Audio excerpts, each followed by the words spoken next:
rest episode cultural service. Let's start. Aditya ने सुशील की सारी बातें सुन और समझ ली थी, लेकिन फिर भी वहां से उठा नहीं था। उसके मन में कुछ चल रहा था, जैसे वो कुछ कहना चाहता हो, और सब उसी की तरफ देख रहे थे, पर शायद वो हिम्मत नहीं कर पा रहा था। मृणाली एक पल के लिए उसे ऐसे देख रही थी जैसे उसे समझ आ गया है कि आदित्य क्या कहना चाह रहा है, और वो उसके मन की बात को अच्छे से कह पाएगी। लेकिन वो भी नहीं उठी, और सिर्फ 2 सेकंड बाद आदित्य ने कुछ सोचा और वो अपनी जगह पर खड़े होकर बाहर की तरफ जाने लगा। जब आदित्य बाहर चला तो उसके पीछे ही मृणाली भी उठी और वो भी बाहर चली गई। आदित्य कॉरिडोर में से चलता हुआ बाहर अपने टेंट की तरफ जा रहा था। उसने अपना मुंह लटका रखा था और वो आसपास कुछ भी देखने को तैयार नहीं था, लेकिन फिर भी बख्शी विला की चमक उसकी आंखों में पड़ रही थी, पर वो किसी भी चीज पर ध्यान नहीं दे रहा था। कुछ सेकंड्स में ही वो उसी रास्ते से बाहर हो गया जहां से वो गार्ड उसे लेकर आया था। वो गार्ड अभी भी बाहर ही खड़ा हुआ था, और उसने जब आदित्य को देखा तो वो फिर से उसे उसके टेंट की तरफ ले जाने लगा। 2 मिनट बाद ही वो उसके टेंट तक पहुंच गए, और फिर वो गार्ड आदित्य को वहां छोड़कर आगे चला गया। आदित्य जब अपने टेंट के अंदर घुसा तब उसे वो जगह बहुत छोटी लगने लगी, और उसके मन में कुछ चल रहा था, लेकिन वो शायद उसे कह नहीं पा रहा था। उसने बेड पर रखे अपने फल की थैली उठाई और उसमें से एक फल को खाने ही वाला था कि इतनी देर में ही उसे पीछे से मृणाली की आवाज आई, जिसने कहा, तुमने वो क्यों नहीं बोला जो तुम कहना चाहते थे? आदित्य पीछे पलटा और उसने देखा कि मृणाली उसके टेंट के अंदर की तरफ आ चुकी है। वो उसकी तरफ घूरने लगा। उसे उसके चेहरे पर चिंता, डर और थोड़ा सा इमोशनल बैलेंस दिख रहा था, लेकिन आदित्य को पता था कि वो अभी उससे डिस्ट्रैक्ट नहीं हो सकता। तब उसने जानबूझकर अनजान बनते हुए पूछा, क्या नहीं बोला? इतना अनजान बनने की एक्टिंग मत करो आदित्य। मुझे पता है कि तुम वहां पर कुछ कहना चाहते थे, लेकिन फिर तुमने अपना मन बदल लिया, और मुझे एग्जैक्टली ये भी पता है कि वो क्या बात है। मृणाली ने उसी तरह कहा। जब आदित्य ने उसकी नजरों में देखा और उसे समझ आ गया कि मृणाली सही कह रही है। उसे पता है कि आदित्य क्या कहना चाहता था, लेकिन वो नहीं चाहता कि वो बात उसके कानों में पड़े, इसलिए उसने उससे नजरें फेर ली और फिर फल की थैली में से निकाला हुआ फल उसमें वापस रखने लगा। तब उसने बहुत ही रूड होकर कहा, तुम क्या बोल रही हो? मुझे समझ नहीं आ रहा। अगर तुम परमिशन दो तो मुझे थोड़ी देर मेडिटेट करना है, और उसके बाद मुझे फाइट लड़ने भी जाना है। आदित्य को ऐसी बातें करता हुआ देख मृणाली को बिल्कुल भी अच्छा नहीं लगा, लेकिन उसे पता था कि आदित्य को वो बात अपने मन से निकालनी ही होगी, वरना वो जब फाइट लड़ेगा तो उसके मन में वो बात फिर से आ जाएगी, और तब शायद सही नहीं रहे। यही बात सोचकर उसने कहा, चले जाना फाइट लड़ने, मैं वैसे भी तुम्हें रोक नहीं पाऊंगी। तुम यहां तक आ गए हो तो आगे जो भी करना है वो तुम्हारे ऊपर ही डिपेंड करता है। लेकिन आदित्य, मैं चाहती हूं कि जो तुम्हारे मन में चल रहा है वो तुम मुझसे कहकर एक बार में बाहर निकाल दो। अगर तुम उसे अभी बाहर नहीं निकालोगे तो वो तुम्हें बार बार सताएगा, और फाइट के बीच में अगर एक बार भी तुम्हारा माइंड डिस्ट्रैक्ट हुआ तो सामने वाला अपोनेंट तुम्हें कितना नुकसान पहुंचा सकता है ये तुम बहुत अच्छे से जानते हो। तुम्हें वो बात मुझसे करनी ही होगी और मुझे बताना ही होगा कि तुम ऐसा क्यों सोच रहे थे। आखिर उसकी अभी क्या जरूरत है? मृणाली की बात सुनकर आदित्य को लगा कि जैसे वो सही कह रही है। अगर आदित्य अपने मन में कोई बात रखता है तो वो बार बार वहीं पर घूमती रहती है। जब भी कोई क्रिटिकल सिचुएशन आती है तो एक ऐसा थॉट जरूर आता है जिसके चक्कर में वो अपने हाथ पांव से ज्यादा अपने दिमाग को चलाने की कोशिश करता है, और उस चक्कर में उसे बहुत नुकसान झेलना पड़ता है। उसे समझ आ गया कि उसे वो बात मृणाली से करनी ही होगी। वो आसपास घूमने लगा और फिर आईने के नीचे लगी ड्रेसिंग टेबल के सामने लगी चेयर पर बैठ गया। फिर उसने एक गहरी सांस लेकर मृणाली की तरफ देखा और कहा, हाँ, तुम सही कह रही हो मृणाली। मेरे मन में एक बात आई थी, लेकिन वो मैंने बख्शी सर से नहीं कही। वो बात यही थी कि मैं उनसे बस इस चीज के लिए डिमांड करना चाहता था कि जो भी डाइवोर्स हमारा हुआ है उसकी जो टर्म है जिसमें अनुराग तुम्हें कहीं पर भी और कभी भी बुला सकता है, मैं उसे टर्मिनेट करवाना चाहता था। मैं फिर से तुम्हारी सेफ्टी के बारे में सोच रहा था। तुम पूछ रही हो ना कि इसकी जरूरत क्या है, तो मैं तुम्हें बताना चाहता हूं कि अभी जस्ट तुमने सुशील की बात सुनी। उन लोगों को मुझे मार डालना अलाउड है।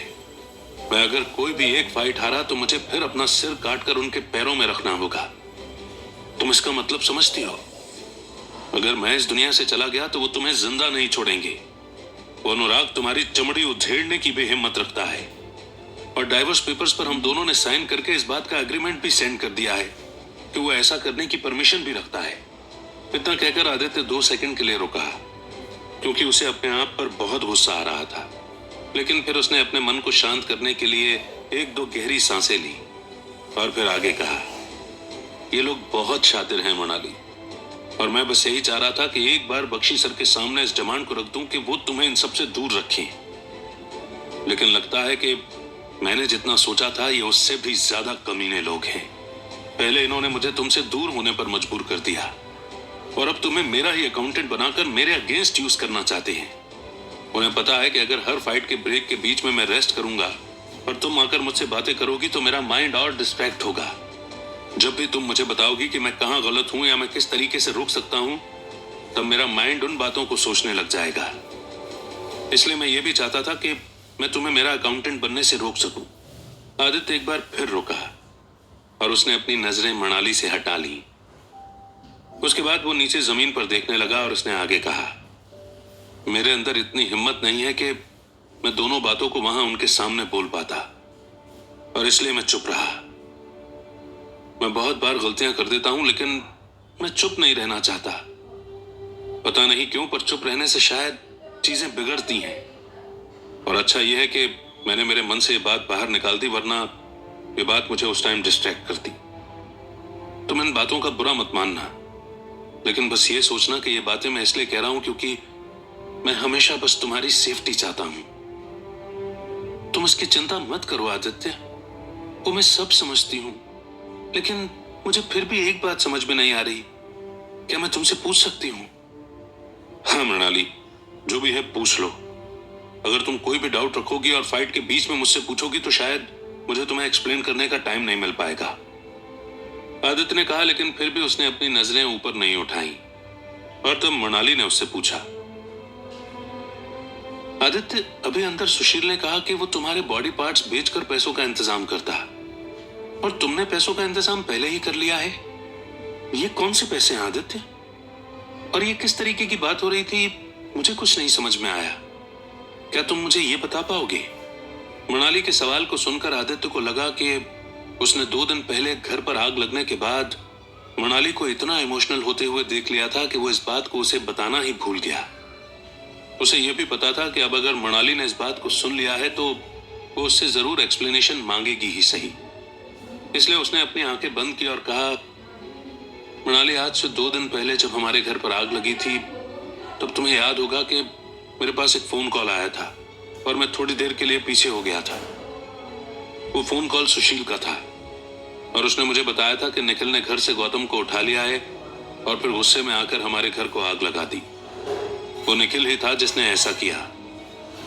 और उसके बाद मुझे सुशील ने बताया कि फाइट में पार्टिसिपेट करने के लिए और वहां पर सट्टे का हिस्सा होने के लिए मुझे कुछ पैसों का इंतजाम करना पड़ेगा। वो पैसे इन लोगों को इसलिए चाहिए क्योंकि अगर कुछ भी लॉस हुआ तो ये मेरी वजह से उसे बेयर नहीं करना चाहते थे, और जो भी फाइटर्स जिन्होंने बाहर से बुलाए हैं उनको पेमेंट कर सके। सुशील ने मुझे बताया कि मुझे कम से कम 15 करोड़ रुपयों का इंतजाम करना पड़ेगा। अगर मैं ऐसा करने में फेल हुआ तो फिर वो या तो मेरे या फिर तुम्हारे बॉडी पार्ट्स निकाल कर उन्हें बेच देंगे, और उससे जो भी पैसा कलेक्ट होगा उसी को यूज करेंगे।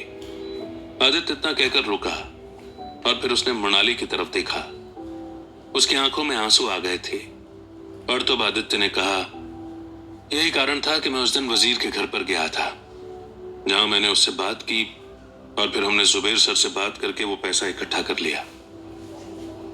मैंने एक पल के लिए यह भी सोचा था कि मैं तुम्हारी मां के पास आ जाऊं, लेकिन हमारे डाइवोर्स का आइडिया उन्हीं ने अनुराग के दिमाग में प्लांट किया था। इस वजह से मुझे पता था कि वो कितनी शातिर औरत है। मैं श्योर था कि जब मैं उनसे पैसे मांगता तो वो किसी न किसी डील में मुझे या तुम्हें अटकाकर हम दोनों को ब्लैकमेल भी करती और फिर काम भी बिगाड़ देती। इसलिए मैंने उनसे कुछ नहीं कहा और तुम्हें इस बारे में बताना भूल गया। I am sorry Mrinali. Aditya अभी भी मृणाली की तरफ वैसे ही देख रहा था।